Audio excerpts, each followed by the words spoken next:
The studio cleans up at the Emmys. We have new The Batman 2 details. Superman to the max.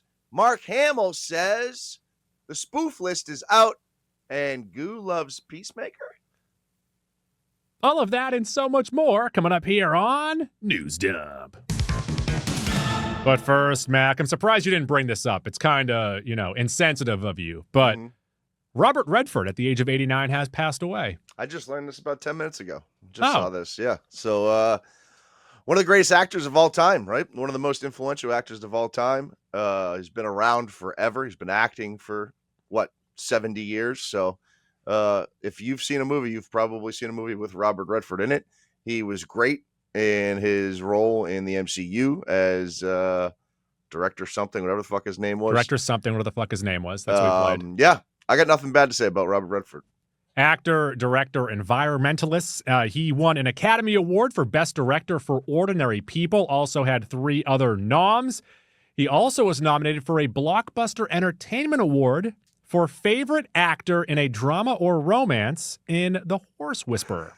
Okay, all right. There's a nice fun fact about him. I would also toss this out there. Maybe one of the best names of all time. It is a great name. It's an amazing name. Powerful name. It's alliteration. It's powerful, right? You can shorten it up, go Bobby Reds. It sounds like a tree, right? A Redford? Yeah, I like that. I like the connection you're drawing there. So we just did a great job thinking back to Robert Redford. News Dump! Over at the box office this past weekend, a movie called Demon Slayer Kimetsu no Yaiba led the way. $70 million. It is the highest grossing anime of all time in its first week, I believe. Was it related to the K-pop one? No, not related to the K-pop one, but There's both distributed by Sony. Lots of slaying of demons going around. Are we in the Demon Slayanaissance? It seems like we're in the Demon Slayanaissance right now, right? Because, obviously we go in ebbs and flows. We're out of the Zombisance. Or are we getting back into the Zombisance? We could. We are. We're in spooky season right now. We're also 100 days away from Christmas. Whoa, on the nose? On the nose. I saw it earlier. One of those retro date things showed up on my X account, and it was Barney and Fred sharing a delicious bowl of Fruity Pebbles, saying we are 100 days away from Christmas. Did you open the first flap on your 100-day advent calendar? Yes, I did, and I popped out a couple Fruity Pebbles. And to be fair, though, every day leading up to Christmas is more Fruity Pebbles. Yeah, and eventually you'll have a whole bowl because it takes 8,000 Fruity Pebbles to fill up a bowl. I'm more of a cocoa boy, if you ask me. Really? I'm a cocoa boy. I'm a Fruity Pebbles greater than Cocoa Pebbles. Fruity Pebbles are delicious, and I'm not saying this as a knock against Fruity Pebbles, but it tastes a little like a potpourri.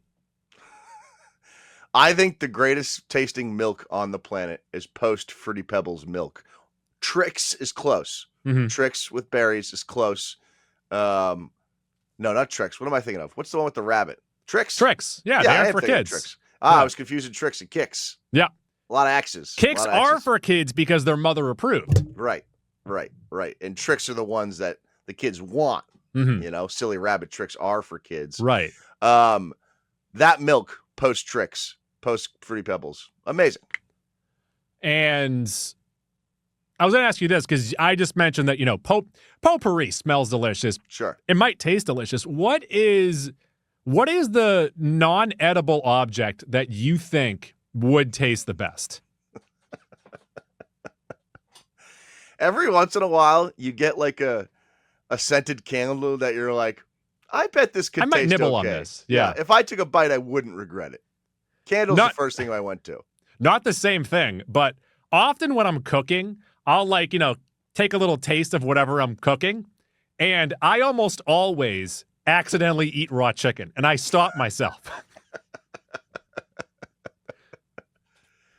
Not the same thing, but would you ever, I shouldn't do it. For a laugh, take a bite out of a raw chicken breast? Who am I getting a laugh from? It's a great question. I don't know. I don't know who the audience is. Okay, so once we find the audience, we'll figure this out. All right. The Conjuring in its second week, the last rites, of course, $25 million, down 70% from its week one. Downton Abbey, the grand finale, almost $20 million in its opening weekend. Toy Story 4 came in fifth in its re-release, 30th anniversary for Toy Story. Let's jump all the way down to number 9, Spinal Tap 2, The End Continues, made $1.5 million. Have you heard anything about this movie yet? Did Dork do a review about it? Because I saw they were supposed to. Actually, I think they did. I only saw a bit of their Lucas Giolito interview. I didn't see. All right. Okay. And let's see here. It just edged out the 60th anniversary release of The Sound of Music. Oh, I have never seen The Sound of Music. That might be one. You're a musical boy, too. Go and check that out. I think you'll actually like that. Okay. All right. I'll add it to the list, Goo. It's on the list. It's 7 hours long, but you should go and check that out. News Dump. Mac, the Emmys were this past Sunday. Nate Bargatze was the host. I saw that he got mixed reviews, but the two things that I saw, he did a sketch about the invention of television with some SNL guys. That was pretty funny. And then he also did if you go over, so he donated $100,000 to the Boys and Girls Club. But if you go over your 45-second acceptance speech, every second you go over, it loses $10,000 or something like that. That's a pretty funny mechanic to get people to shut the fuck up. Yeah. I love Nate Bargatze. I think he's the best clean comic in the game right now. Better than me? Well, you say cunt too often, so that's, I do, and I also eat raw chicken. Yeah.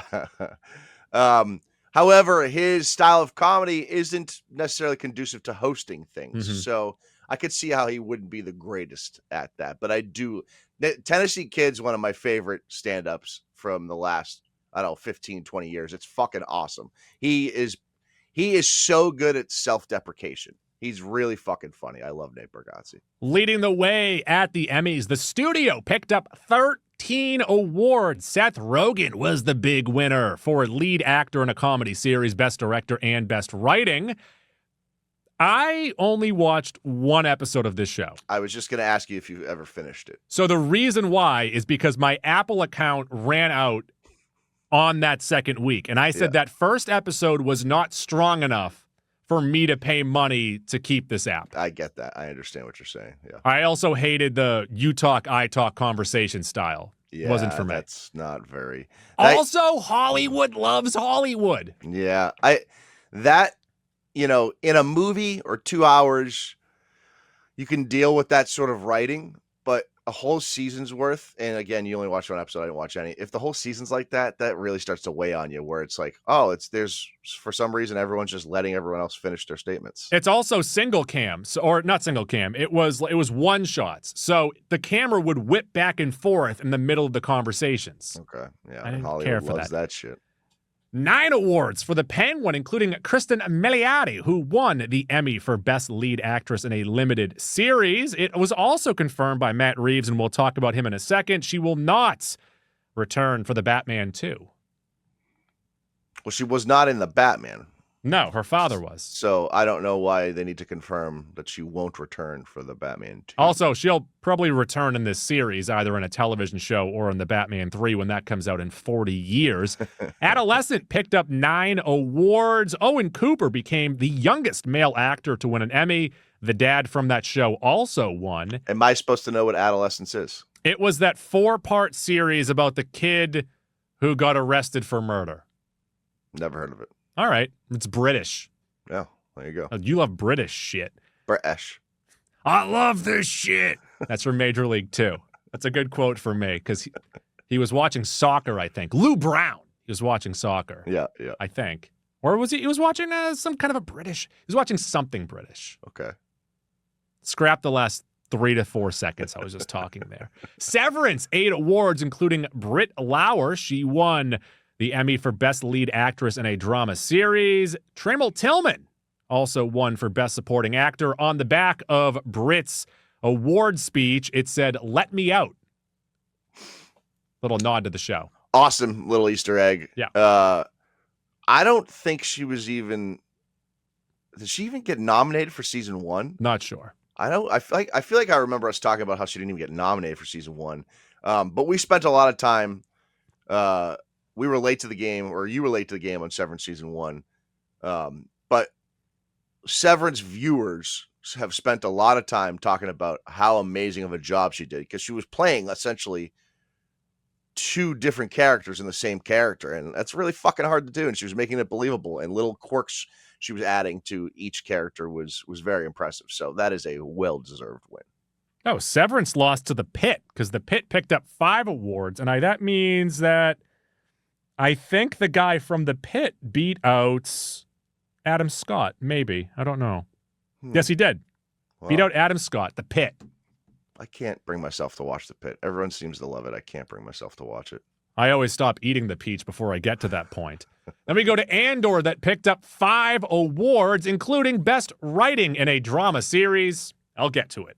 So we've mentioned The Studio, The Penguin, Adolescence, Severance, Andor, and The Pit, and I have only seen The Penguin and Severance. TV is for the birds. Yeah, agreed. News dump. Let's get over to the Batman 2. We have details so far. Filming will start around April 2026. It's like 3 or 4 years away. We're so far away. Bruce Wayne is finding it very hard to be Batman. So we are going to get more of a Bruce Wayne story in this one as opposed to in the first one where it was Batman first, Bruce Wayne second. Takes Batman in a direction never done before in this way. So I'm sort of on the fence on this one, because I like watching these movies to watch ass kicking and fun shit like that. However, because of the Gotham that Matt Reeves built out in the first movie and expounded upon in The Penguin, I'm actually pretty interested in seeing how Bruce Wayne operates in that city and in that political landscape, social landscape. And because it's a very, or I should say realistic, it's a world sort of, we haven't seen superpowers yet. So it's a little more believable. He survived that squirrel suit. That a Bruce Wayne can do some stuff. I'm interested. I'm interested to see how it goes. It'll be another murder mystery digging deeper into the corruption of Gotham. Penguin appears in 5 to 6 scenes. Sophia Falcone will not appear, like I said earlier, and Matt Reeves and Robert Pattinson believe it will be a top. It'll be top of the film. It will top the first film. Whatever. I don't care. Matt Reeves and Robert Pattinson believe it will top the first film, which I think will be hard to do. However, we saw that happen in the last Batman trilogy, and I believe I only gave this one 39 hot dogs.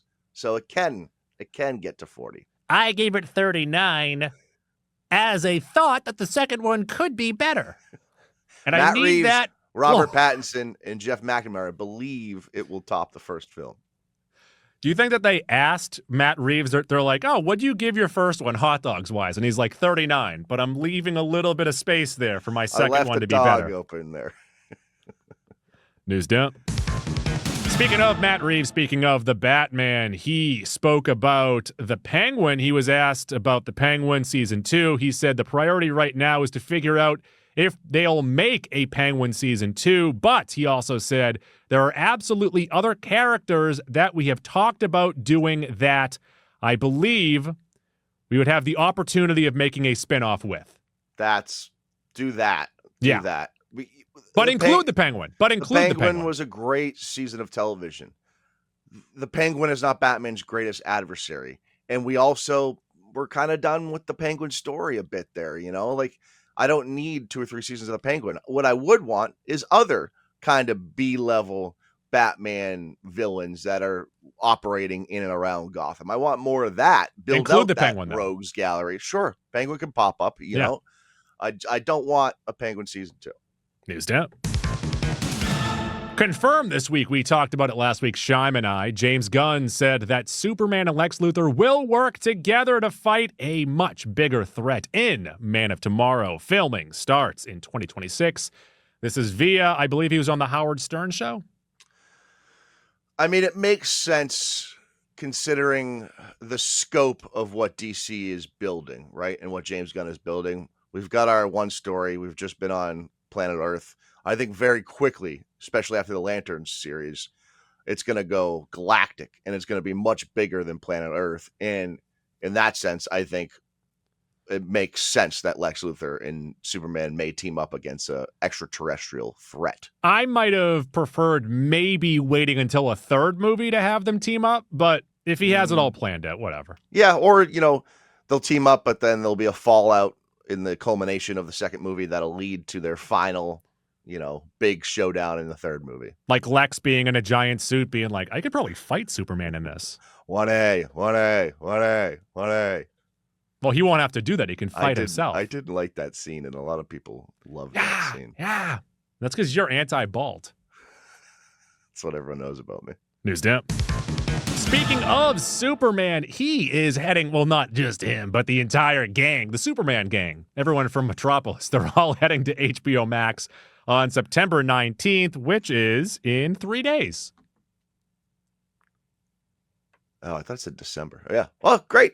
Yeah. Grand. Wonderful. I'll watch it in 3 days. Yeah, very excited about it. If Good. you haven't checked it out yet, you didn't want to see it in theaters, you didn't want to pay VOD for it, it's free if you have HBO Kid-friendly, Max. mother approved. It is. News dump. Like that callback right there, good.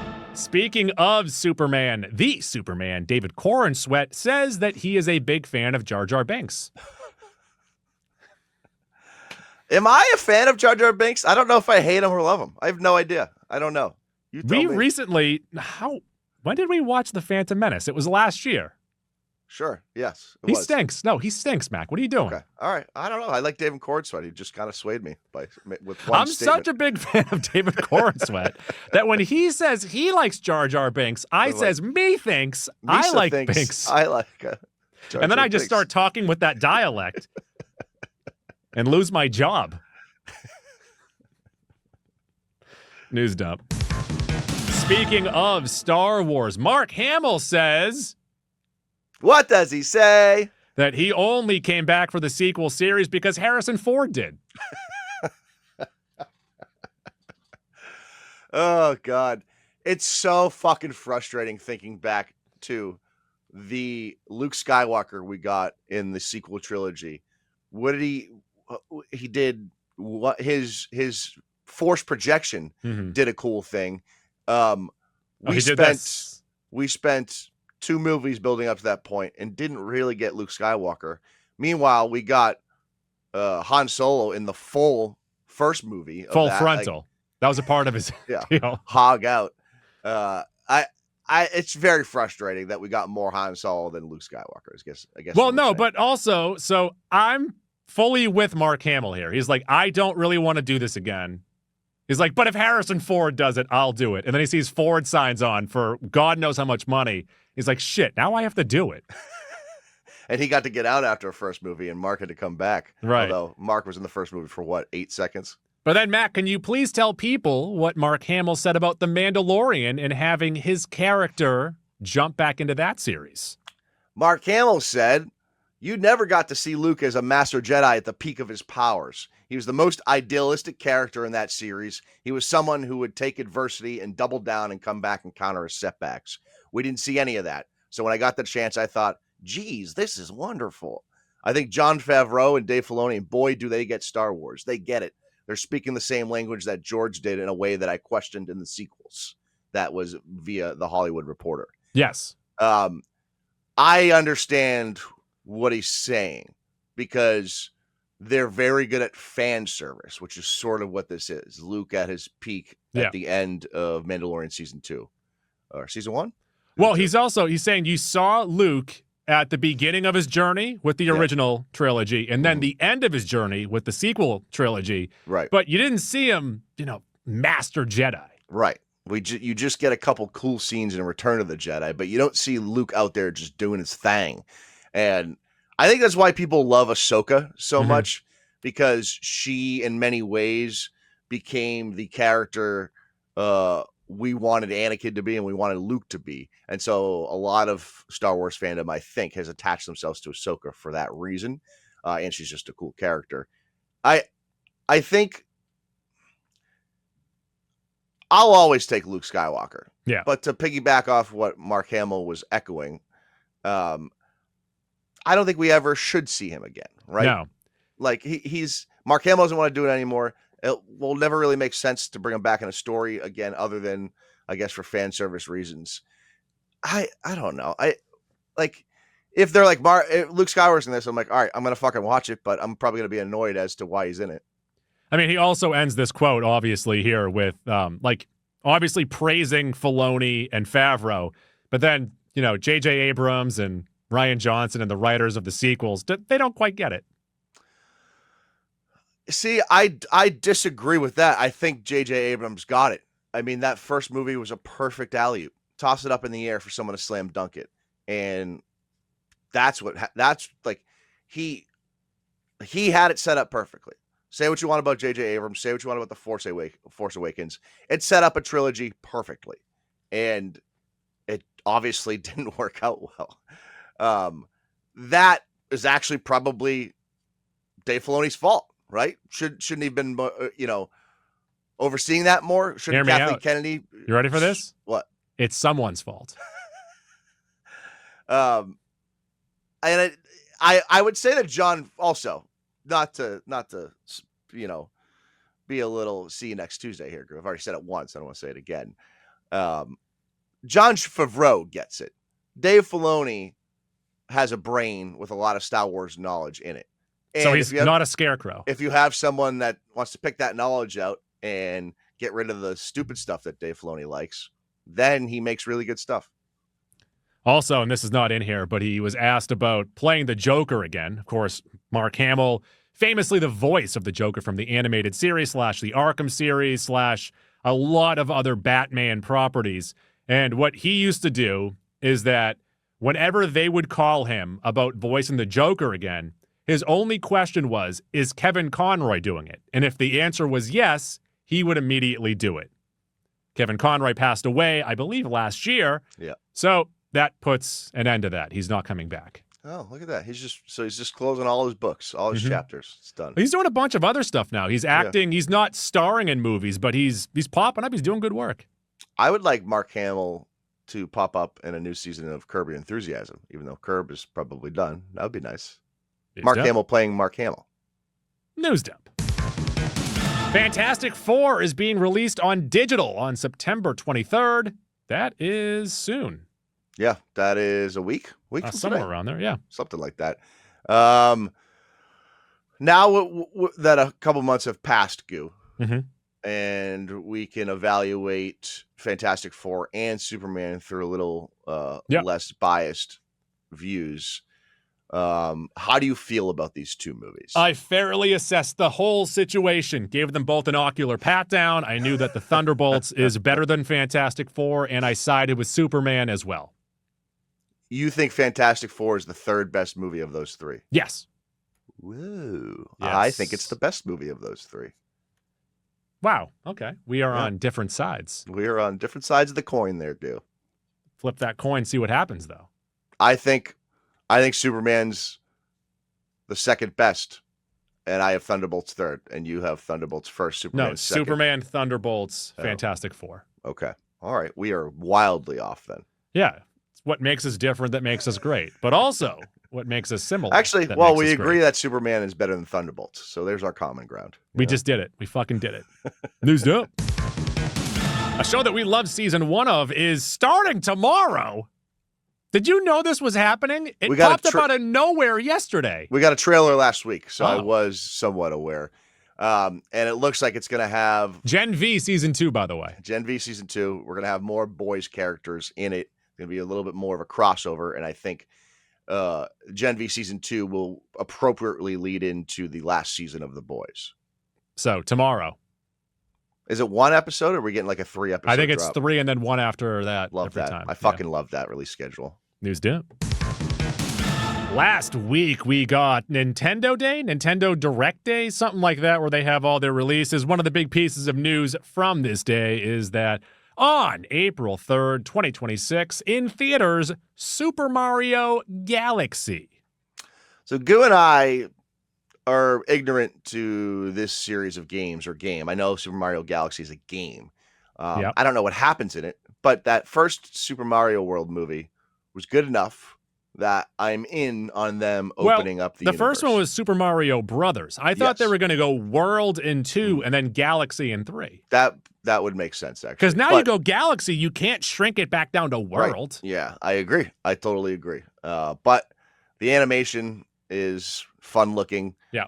That movie was good enough. I'm in on this movie. Oh, I didn't tell you. I went to Super Mario Land, Super Nintendo Land when I was in Universal. I told Shime. He was impressed. Can you be impressed too? Whoa. Yeah. What was your favorite part about it? Just the attention to detail is nuts. There's only one ride over there right now. I went to the one in Los Angeles. If you go to the one in Orlando, they have the Donkey Kong stuff over there too. I would like to see that. But the Mario Kart stuff was cool. Cool. Slower than you'd expect, though.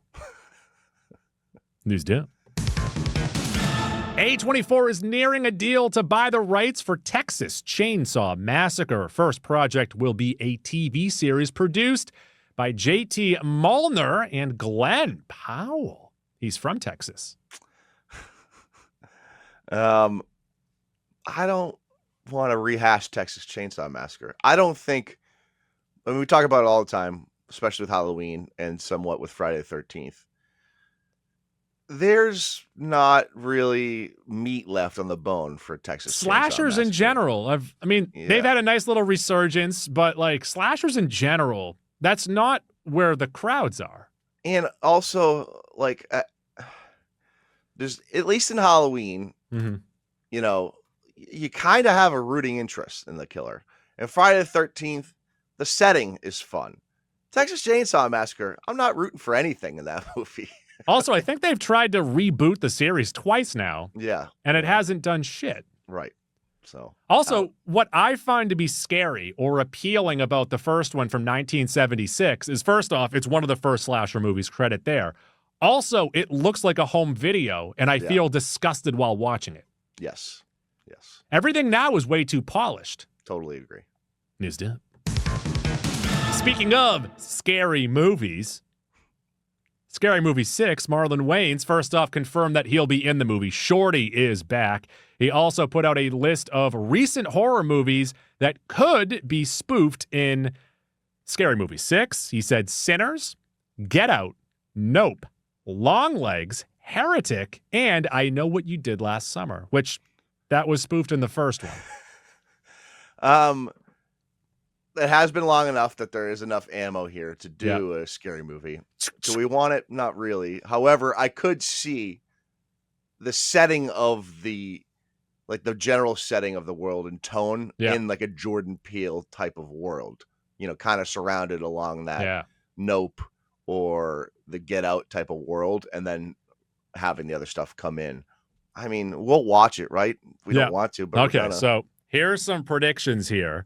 Let's see. For Get Out, they're going to spoof it by having Anna Faris flip it white person, black family.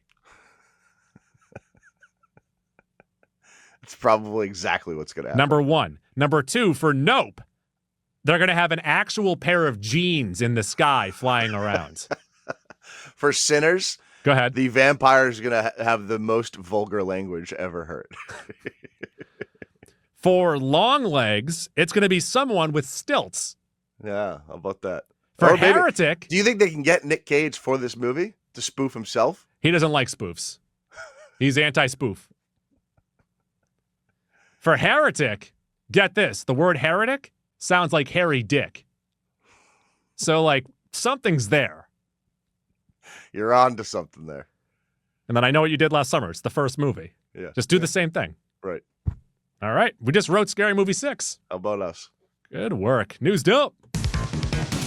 Speaking of the Batman, Robert Pattinson and Skylar Gisondo. That sounds made up, right? Hey, it's me, Skylar Gisondo.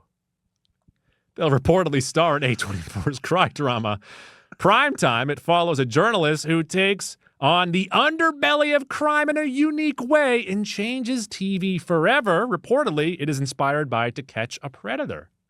The noise you made before you said Gisondo is killing me. You kind of guffawed. I just read the headline for the first time. I'm in. I guess I'm in. Yeah, it's going to be great. It's A24. It's Robert Pattinson. It's To Catch a Predator. Skylar Gisondo. It's Skylar Gisondo. News up. Got our first look at Anaconda, starring Paul Rudd and Paul. I already said Paul Rudd. Stars Paul Rudd twice. It's two Paul Rudds. I wish, actually. Paul Rudd and Jack Black doing a Paul Rudd. He's wearing a Paul Rudd wig. I wouldn't mind, actually, if in the movie Paul Rudd plays Jack Black and Jack Black plays Paul Rudd. And they're going to call it Anaconda. Jumanji 3, Anaconda. Well, because Anaconda don't want none, unless you got buns, hon. Yeah, I saw some stills.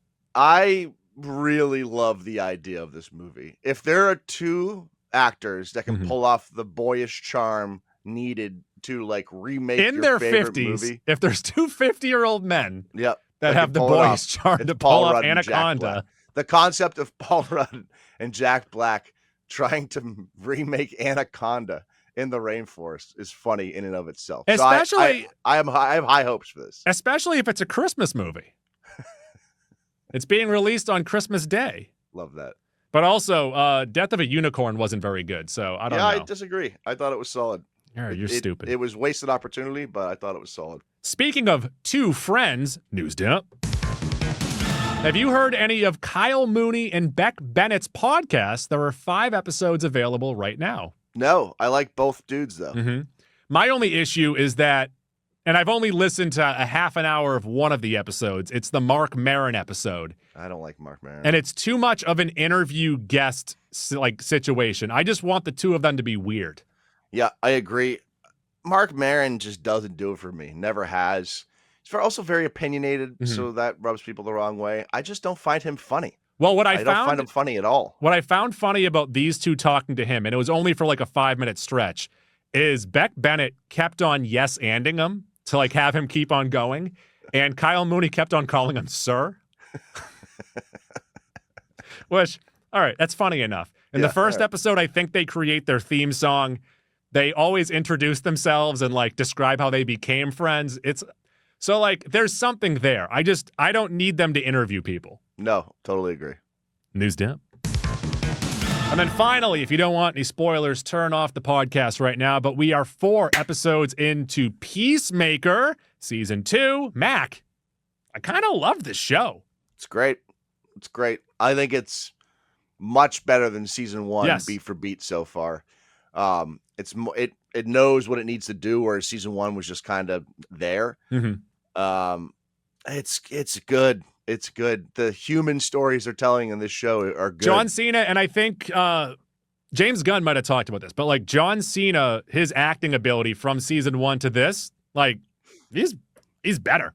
He's really good. Yeah. He's really good. Yeah. And I really like it's I guess it's like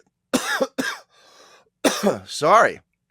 I guess it's sort of low-hanging fruit in that people always wonder about the alternative timeline. Yeah. And we're watching Peacemaker go through that and deal with that. And it's just a naturally interesting concept always. Like I'll assume in an alternative timeline, we would have became a Saudi podcast and got all that Saudi money. Yes. Yeah. But instead, we should have done that. We should have said yes to that offer. We have nothing. Also, a big addition to Season 2, and one of the reasons why, like, almost every line is killing me, is Tim Meadows. Tim Meadows is so funny in this, between Pokemans, his responses, and also so we got the scene of him talking about the 2 women, but then they cut back in a post-credit of them describing the women, one bald, one blonde, the Peppermint Twins. So good. He has the rare ability to be completely ridiculous in most things he's in and still somehow play a believable character. He took advantage of my bird blindness. That killed me. They're describing ducks, eagles, hummingbirds. It's all the same. The concept of bird blindness is unbelievable. So far, we're 4 episodes in. I think it's an 8-episode series. I love this, and it's going to lead into Superman 2, so let's see what happens here. Yeah, and in season 1 of this show, I thought the best part was like the cast of characters around Peacemaker, Mhm. and that's still true in season 2. Peacemaker is just much better. But I really like the surrounding cast in this Yeah. show too. They're all really strong characters. News dump. All right, check us out at the end of the week. We have a What Have You Been Watching Lately, maybe? Sure. We got a Maybe. couple big movies coming out next week that I'm pretty excited about. We have the Leo DiCaprio movie. We have the Rock movie. So those are 2 heavy hitters. News dump.